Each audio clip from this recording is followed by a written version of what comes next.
Ani maqaan koo Amaaneel Taakkaleen jedhama. Bakka itti dhaladhee guddadhee magaalaa Naqamteedha. Amma barataa Yuunivarsiitii waggaa 4ffaa Bahar Daaritiin baradha.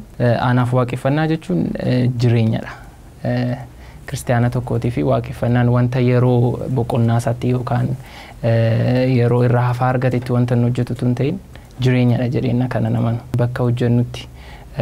Bakka hojii adda addaatti raawwannu hundumaatti waaqeffannaan guyyaa hundumaa hojiiniitiin hin jiraata. Innis maallaa hafuurri keenya guyyaa hundumaa waaqayyo hojiin waan wal arguu fi wanta hojjennu hundumaa keessatti waaqayyootiin ol qabaa ulfeessaa wanta isa kabaju hojjechaa hoggaantanii nuti waaqeffannaan jireenya keenya guutummaan uf ta'a jechuudha. Waaqeffannaan anaaf jireenyadha. Faarfannaa afaan Oromoo waan jaalladhu keessaati faarfannaa yaadasaadha. Faarfata yaadasaas nan jaalladha. Faarfannaa isaa keessaa keessumattuu kan keessa koo sin dhoksanii waadaa koo ganamaas maafan geeddaraan ni jedhu baay'ee natti tola. Ergaa isaarraatiis ka'ee hoggaa baqa wanti hundumaan isaa natti tola faarfannaa keessa koo sin dhoksanii inni jedhu kan yaadasaa. Ergaan faarfattoota afaan Oromootiif qabu inni guddaan sadarkaa amma faarfannaan afaan Oromoo irra jiru ol kaasuu irratti kan xiyyeeffatudha. Sababni isaas afaan adda addaatiin faarfannoota faarfataman argineerra sadarkaa isaan irra jiranis argineerra afaan Oromootiin immoo faarfannaan keenya sadarkaa akkamiirra kan inni jirus argineerra. Wangeeluma keessatti wanti hundumtuu hubannaatiif beekumsaan gaafa godhamu waaqayyoon hin gammachiisa jedhee yaada.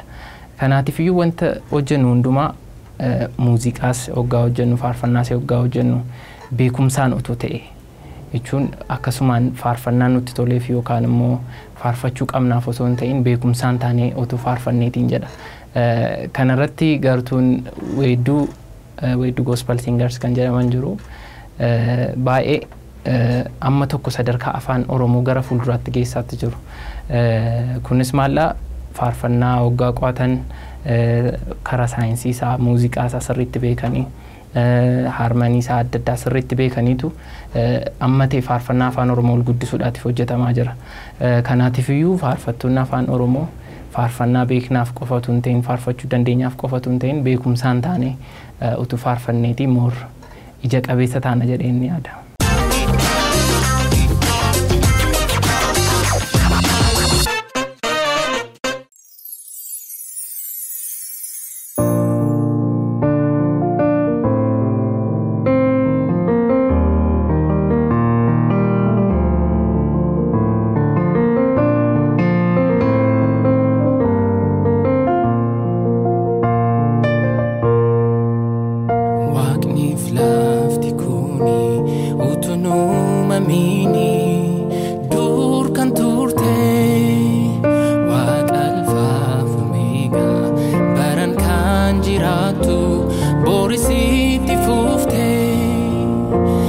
Ilma Waaqa Kiristoos mootii qajeelummaa kanaaf addunyaarratti maqaan kee ol ka'ee jajamaa. Masiih ilma Waaqa Kiristoos mootii qajeelummaa kanaaf addunyaarratti maqaan kee ol ka'ee jajamaa.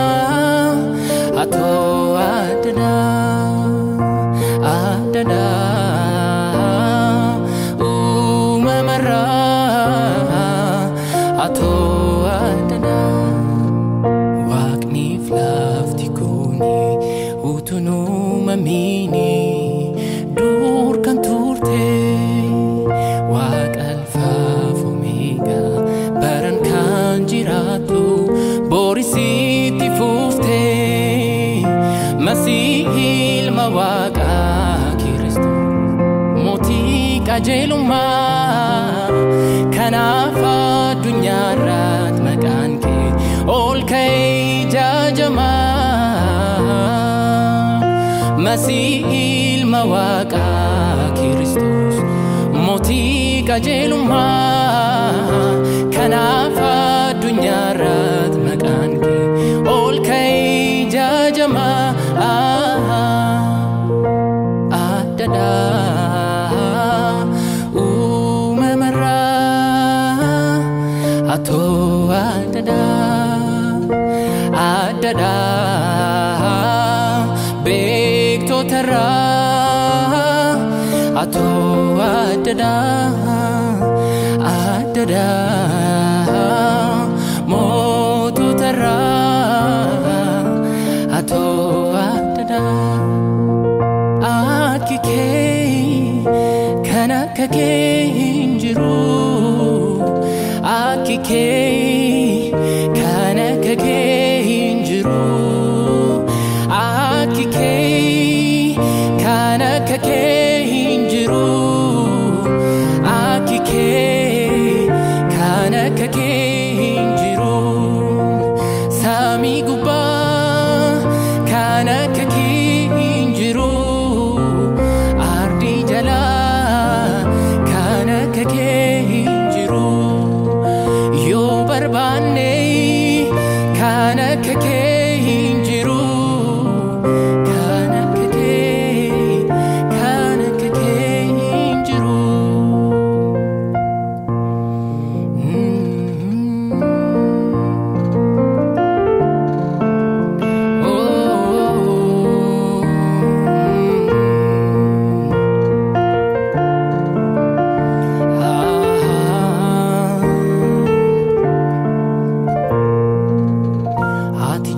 Jalqabaaf dhuma waan hundaa bishaan jireenyaa si keessa maddaa. Ati jalqabaaf dhuma waan hundaa bishaan jireenyaa si keessa maddaa. Galatoomii waaqeffamii galatoomii waaqeffamii.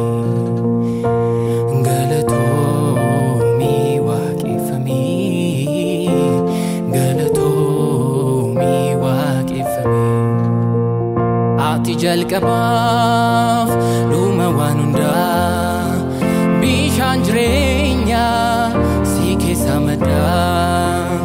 Ati jalqabaaf dhuma waan hundaa bishaan jireenyaa si keessa maddaa.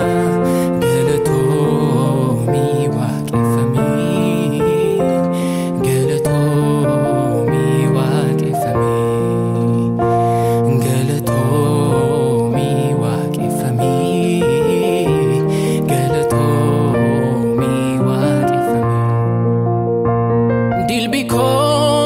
Ko amanama jilba ko humna ko isa ganama nafkiseti dafkitetu qoda ko garara ansite tamidoko dilbi ko kusa ko amanama humna ko jilba ko isa ganama nafkiseti dafkitetu qoda ko garara ansite tamidoko.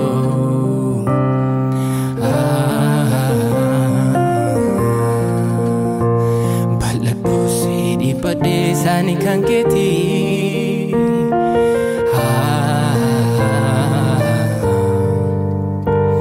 atanaf harka ko isa mirgate.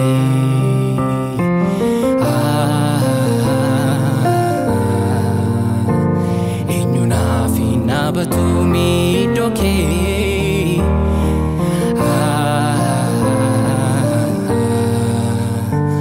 undumara matanafi qofake undumara matanaf qofake undumara matanaaf qofaake hundumara matanaaf qofaake hundumara matanaaf qofaake hundumara matanaaf qofaake hundumara matanaaf qofaake hundumara matanaaf qofaake hundumara matanaaf qofaake hundumara matanaaf qofaake hundumara matanaaf qofaake hundumara matanaaf qofaake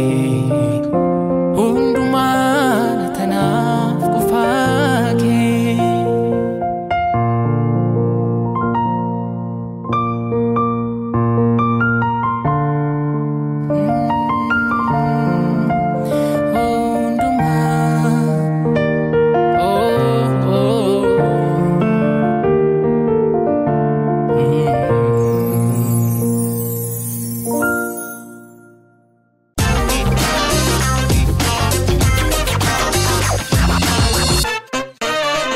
Ani maqaan koo Desaaleny Magarsaan jedhama.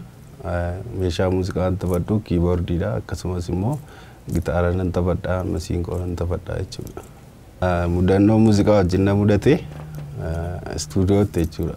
Asuma istuudiyoo kanatti faarfataa tokkotu dhufe faarfannaan kennanaa jedhe saambilii naa dawwalee dhufe naani simadhee isa booddee gaafa waraabuu fedhu lakkaanni kokaa dhugaa dhufe kokaa dhugaa dhufe gaafa faarfadhoo maayikii dura dhaabee eerfoonii kennuufi inni gaafa faarfadhoo ammas irra deebi'ee achi waan kolfeeni waan hin jedhu dhabe bishaan kenneefi faarfachuu dadhabeen baay'ee dhugeera waan ta'eef sagalee namaa buna jedhani so mudannoo akkasii na mudate kan biraan immoo baadiyyaadhaa dhufte mucaa durbaa tokko qeesii tokko fidee faarfannaa see hojjedhee fitee miksii godhee gaafan CD'tti sii kennadhu lakkii CD'tti barbaadu Facebook irratti malee an jette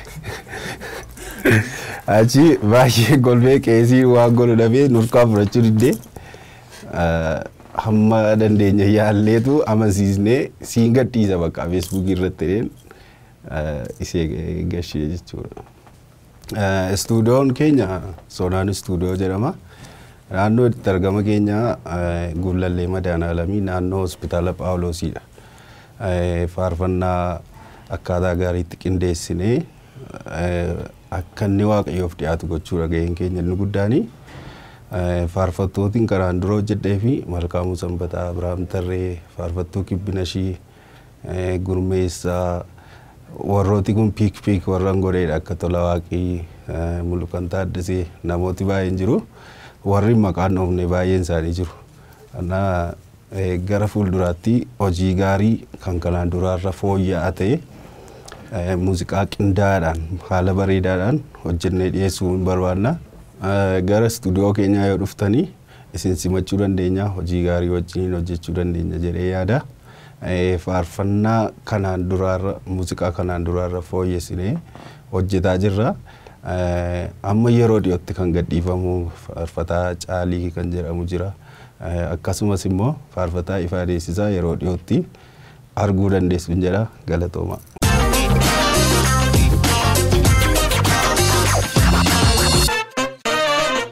Sagantaa keenya guyyaa irratti akka eebbifamtan abdii guddaan qaba. Namoonni yaada qabdan karaa bilbila keenya Teelegiraamiidhaan Feesbuukiidhaan nungaa akkasumas immoo namoonni oomisha keessan beeksifachuu barbaadanis nuquunnamaa. Torbannuuf sagantaa biraatiin deebinee amma ol agarrutti ayyaanni Waaqayyoo isiniif haa baay'atu.